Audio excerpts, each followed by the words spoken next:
रहनुमा peoples party आसफा भुट्टो जरदारी का लियारी के मुख्तलिफ इलाकों का दौरा। कारकुनान ने फूल की पत्तियों से इस्तकबाल किया। आसफा भुट्टो कहती हैं कि अगला वज़ीर आज़म बिलावल भुट्टो होगा जो अवाम के हुकूक़ की बात करेगा। हम लियारी की जंग लड़ते रहेंगे। देखते हैं सनारिफ की इस रिपोर्ट में। पाकिस्तान पीपल्स पार्टी की इंतखाबी मुहिम तेज। आसफा भुट्टो का लियारी के मुख्तलिफ इलाकों का दौरा। लियारी पहुँचते ही कारकुनों का वालिहाना इस्तकबाल। जियालों का पार्टी तरानों पर पुरजोश रक्स।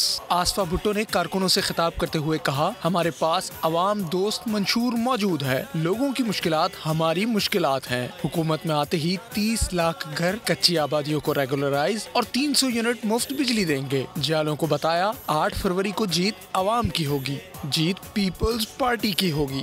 8 फरवरी आपको सुबह उठकर केक पर लगाएंगे।